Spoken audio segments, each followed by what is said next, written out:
Assalamu alaikum dear students. I hope that all people are fine. Today we are going to start the exercise 3.7, and in the exercise 3.7 we have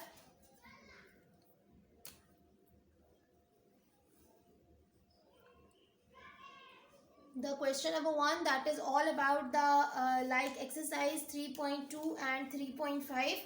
Only the difference is there that there are the word problems involving there. In the question number 1 we have the surface area A of a cube varies directly as the square of the length L of an edge, and A is equal to 27 square units when L is equal to 3. Okay, so we are going to start this. So first of all, what is the thing there, main thing? Okay, we have a surface area A. एक आपके पास variable है that is A, ठीक है, और आपको ये बताया जा रहा है that A is directly proportional, ठीक है, डायरेक्टली वो किसके प्रोपोर्शनल है, as the length L of a square. तो आपके पास बेसिकली जो है वो क्या चीज़ होगी, the square of the length L, यानी A is directly proportional to L square. Okay, अब इसको आप जब सिंप्लीफाई करेंगे तो आपके पास क्या आएगा, A is equal to KL. Okay, आप देखिए उसने आपसे क्या कहा है, A is equal to 27, A is equal to 27 while we have L is equal to 3. तो आप इसे यूज करें तो आपके पास आ जाएगा the A is 27 is equal to K multiplied by 3. K के साथ 3 मल्टीप्लाई है, उधर ले जाकर कितना हो जाएगा, डिवाइड. तो आपके पास इसका आंसर आ जाएगा 3 9 27. So K is equal to 9 आ जाएगा. ओके, आगे देखें. In the part number 1 we have what, find A when L is equal to 4. ठीक है, आपने A को कैलकुलेट करना है when L is equal to 4. ठीक है, तो आप इस पुट वैल्यूज इन 1 करेंगे तो आप देखें 1 क्या है आपके पास, A is this that you need to calculate. K आपके पास 9 है, L कितना है आपके पास 4. तो A का आंसर कितना आ जाएगा, 9 4 36. Okay, in the part number 2 we have the same thing. In the part number 2 there is find the value for L आपने कैलकुलेट करना है, right. When A is equal to 12, A is equal to 12 आप use करेंगे. अब देखिए आपके पास था A is equal to KL, यहाँ से मैंने यूज किया है. A की वैल्यू 12 है और K की वैल्यू 9 है. L मैंने कैलकुलेट करना है, 9 मल्टीप्लाई है, दूसरी तरफ ले जाकर कितना हो जाएगा, डिवाइड. जब आप इसको सिंप्लीफाई करेंगे you will left the answer. तो ये कितना आ जाएगा आपके पास, 3 4 12, 3 3 9. तो 4/3 is equal to L. This is going to be yours answer. Okay ji, coming up here with the question number 2. Question number 2 भी आपके पास ऐसे ही है. In the question number 2 it is given that the surface area S of a sphere varies directly, यानी S जो है वो किसके साथ वेरिएट कर रहा है, varies directly as R square of the radius R, यानी S is directly variated with R square. Okay, quite simple. आप इसको जस्ट सिंपली कैलकुलेट करेंगे, आपके पास ये क्या आ जाएगा, S is equal to KR square. Say it the equation number 1. आगे देखें, फर्दर मोर आपको क्या कह रहा है कि S is equal to 16 pi when R is equal to 2. तो क्वेश्चन में यूज करें 16 pi is equal to K multiplied by 2 का square.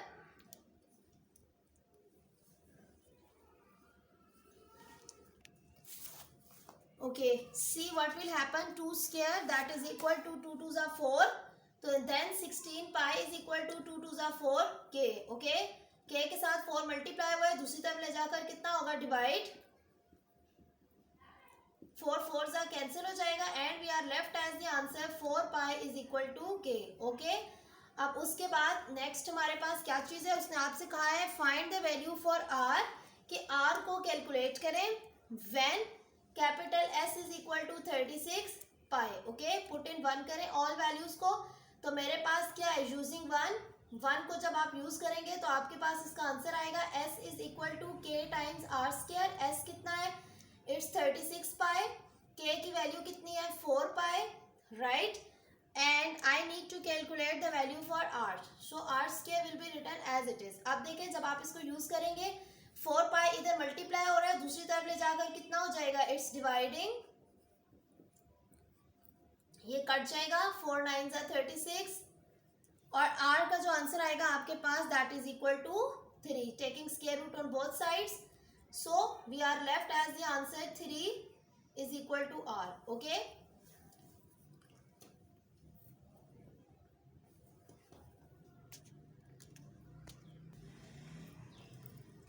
okay, coming up here with the question number 3. In the question number 3 we have in Hooke's law force F, एक variable मेरे पास capital F है, ठीक है, आपको ये कह रहा है कि F इज, ये क्वेश्चन नंबर 3 है. ओके फाइन, आप कह रहे हैं कि F is applied to a stretched a spring varies directly as the amount of S and F. Okay, तो आपके पास उसने ये बताया है कि F जो है वो हमारे पास डायरेक्टली प्रोपोर्शनल है S के, राइट. तो हमारे पास देखें कितना आ जाएगा, F is equal to K S. Okay, आप देखें वो आपको क्या बता रहे हैं, F मेरे पास 32 है, K की वैल्यू मैंने कैलकुलेट करनी है when S is equal to 1.6. जब ये यहाँ पे मल्टीप्लाई हो रहा है दूसरी तरफ ले जाकर कितना हो जाएगा, divide.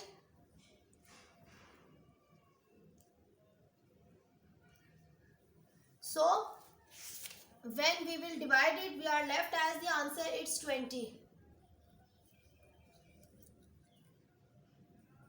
Put in 1. So we have F is equal to 20S. Furthermore, what is given? Find S in the first part. Find the value for S when F is 50. तो when F is 50, S का answer कितना आएगा, ये इधर multiply है, इधर ले जाकर कितना हो जाएगा, डिवाइड. तो आपके पास इसका आंसर कितना आ जाएगा, It's 2.5.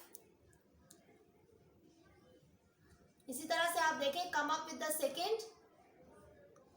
In the second there is find F when S is equal to 0.8. F आपने कैलकुलेट करना है, S is equal to 0.8. Start करें तो आपके पास क्या था, F is equal to K S था. F की वैल्यू आपने कैलकुलेट करनी है, K की वैल्यू 20 है और S की वैल्यू मेरे पास है दैट इज 0.8. जब आप इसे मल्टीप्लाई करेंगे so we are left as the answer 16.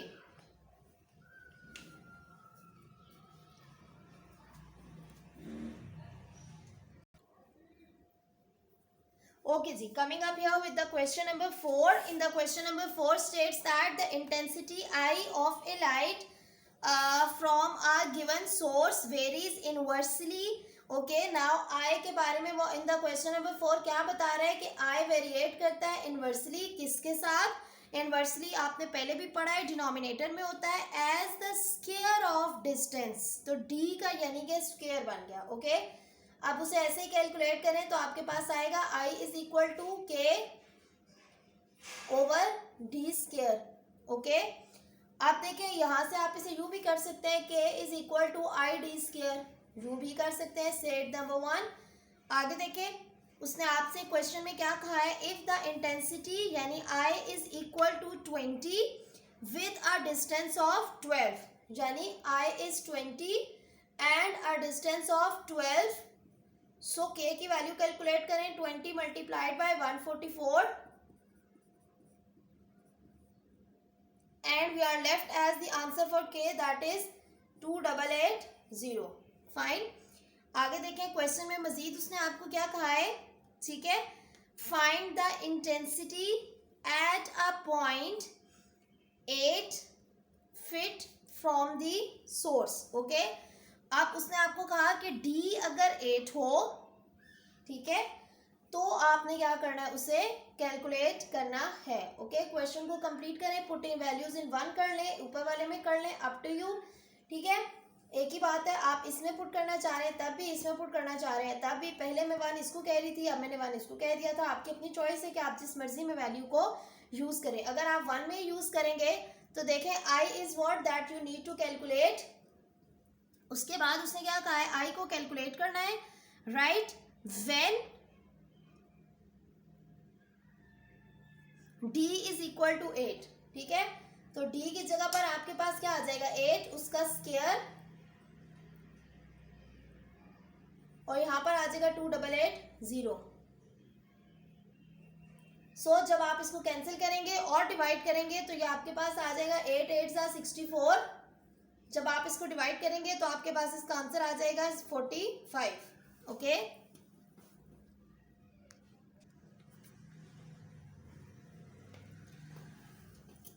Okay ji. Question number 5 में है a pressure P in a body of fluid varies directly as the length depth D. तो ये सिंपल है कि P is directly proportional to D. Okay, आगे देख लें. आगे आपके पास उसने क्या कहा है, if the pressure exerted on the bottom of tank of fluid 5 foot high is 2.2 pounds पर स्क्वायर. ओके, तो आप देखें यहाँ पर आपके पास क्या आएगा. सबसे पहले P उसने आपको कितना बताया है, P उसने बताया है 2.25 और उस सूत्र हाल में उसकी जो डेप्थ बता रहा है दैट इज 5. ओके, यहाँ से आप इन दोनों को यूज करके K निकाल लेंगे, राइट. और उसके बाद उसने आपको कहा है हाउ डीप मस्ट बी, यानी आपने D को कैलकुलेट करना है. ठीक है, व्हेन प्रेशर इज 9. ठीक है, तो when P is equal to 9. Okay, so I hope that you are able to do it. Okay ji, coming up here with the question number 6. Question number 6 में उसने आपको ना ज्वाइंट वेरिएशन का question दिया है. बता रहे हैं labour cost C varies jointly as the number of worker N and the average number of days D. यानी उसने आपको क्या बताया है, C वेरिएट करता है जॉइंटली N और D के साथ, right. N where stands for the number of workers and D stands for the number of days. If the cost, अब इसको सॉल्व कर ले तो आपके पास क्या आ जाएगा, C is equal to KD said the equation number 1. Okay, आगे देखें क्वेश्चन में उसने आपसे क्या कहा है. The question states that if the cost यानी C is equal to 800 workers. Okay, and for 13 days आपको अब क्या बता रहा है, D इज इक्वल टू 13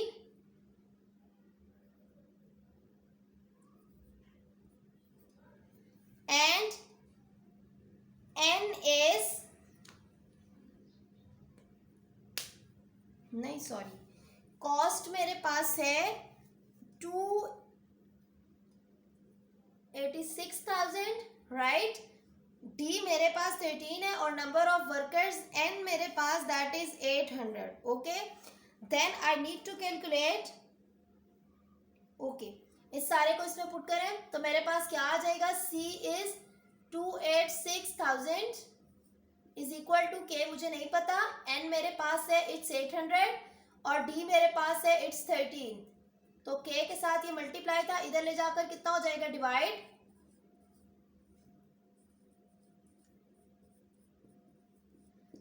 सो जब आप इसको कटिंग करेंगे तो आपके पास इसका आंसर आ जाएगा. 2 zeros की कटिंग कर दें.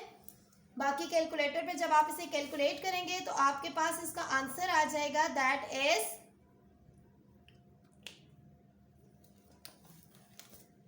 It's 2860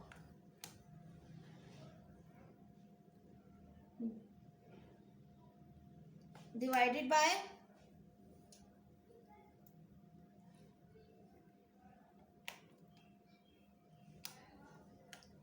104. We are left as the answer 27.5. So K is left as 27.5. Okay, now इसे put in 1 करें.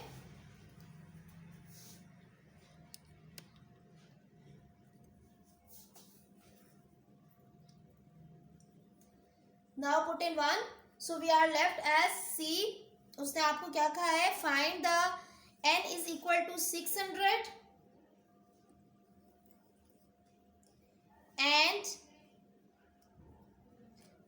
number of days D is equal to 18 and we are supposed to tell the cost. ठीक है, C हमने calculate करके बताना है. ठीक है, इन सारी वैल्यूज को 1 के अंदर पुट करें. C हमने कैलकुलेट करना था, K था 27.5 मल्टीप्लाइड बाय N कितना है दैट इज 600 और D कितना है 18 डेज. जब आप इसको मल्टीप्लाई करेंगे तो हमारे पास इसका आंसर आएगा 27.5 multiplied by 600 multiplied by 18 and we are left as the answer 297,000.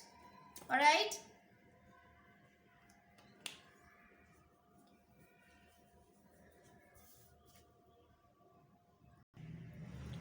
Okay ji, coming up here with the question number 7. Question number 7 states that the supporting load C of a pillar varies the fourth power of diameter यानी d raised to the power 4 and inversely as the length square. ठीक हो गया. अब इसमें देखिए आपके पास कितना आ जाएगा, C is equal to K times D की पावर 4 डिवाइडेड बाय L का square. Set the equation number 1. आगे देखिए क्या कह रहा है आपसे. A pillar of diameters D is equal to 6. उसके बाद उसने क्या कहा है, D 6 है, एज कितना है 30,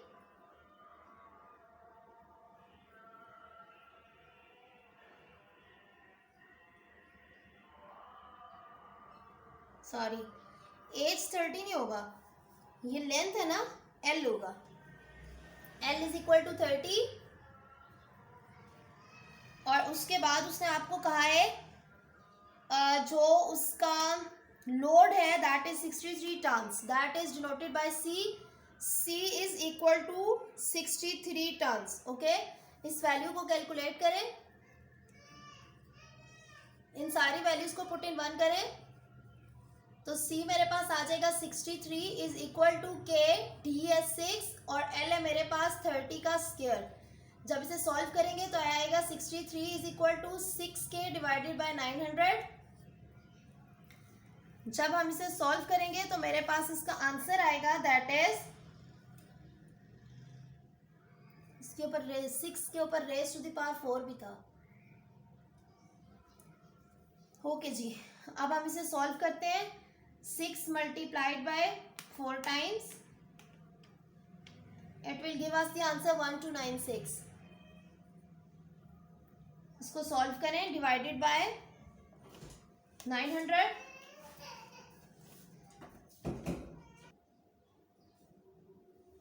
ओके जी, 900 इधर डिवाइड हो रहा है, उस तरफ ले जाकर मल्टीप्लाई हो जाएगा. 1296 मल्टीप्लाई हो रहा है. On the other hand it will be divided and then we are left as the answer K is equal to 90.72. Okay,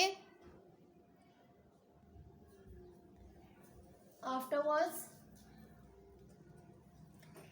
put the values in K over there. तो हमारे पास क्या चीज़ आएगी, find how high a 4-inch pillar must be to support a load of 28 tons. Okay, so what we are going to have next, हमने क्या चीज़ बतानी थी, हमने ये बताना था L की वैल्यू क्या होगी. ठीक है, we need to tell the value for L when C is given to 28, D is equal to 4. तो इसमें यूज़ करें और K जो मैंने कैलकुलेट किया दैट इज़ 90.72. इसमें यूज़ करें तो मेरे पास आएगा C is equal to 28, K is 90.72, D 4 raise to the power 4 divided by L square. इधर मल्टीप्लाई इधर ले जाकर डिवाइड हो जाएगा.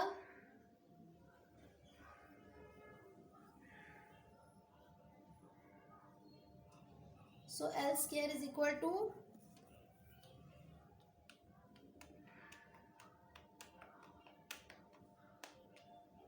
256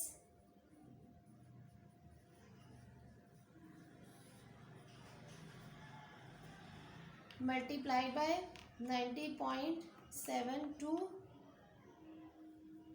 divided by, and we are left as the answer that is L is equal to 400. Square root लें तो L is equal to कितना आ जाएगा 20.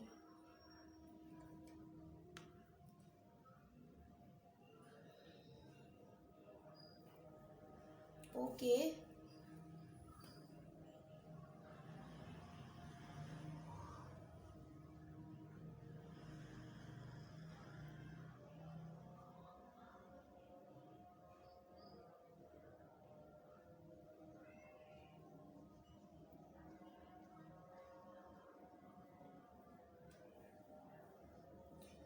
come up with next.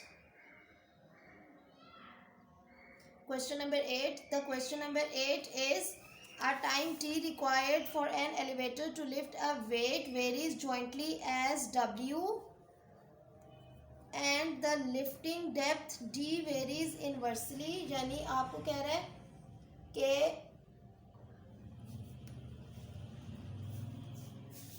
t is in the question number 8 आपको ये बता रहा है t is variation from weight w and d and inversely by the motor p power. अब इससे आगे उसी तरह सॉल्व होगा. इन द क्वेश्चन नंबर 9 आपको क्वेश्चन नंबर 9 में कहा जा रहा है द काइनेटिक एनर्जी के ऑफ ए बॉडी वेरीज, ठीक है, jointly as mass of the body and the square of its velocity. यानी क्वेश्चन नंबर 9 में आपको ये कहा जा रहा है कि energy varies as mv square, और आगे आपके पास ये उसी तरीके से होगा. E की वैल्यू बताई जा रही है 4320, m बताया जा रहा है 45, वेलोसिटी बताई जा रही है 24. यहाँ से आपके पास k की वैल्यू आ जाएगी. लास्ट में आप क्या करेंगे, डिटरमिन करेंगे kinetic energy of 3000 pounds automobile travelling 44 feet per second. Okay, I hope that exercise is quite the easier one and you have learned the concept.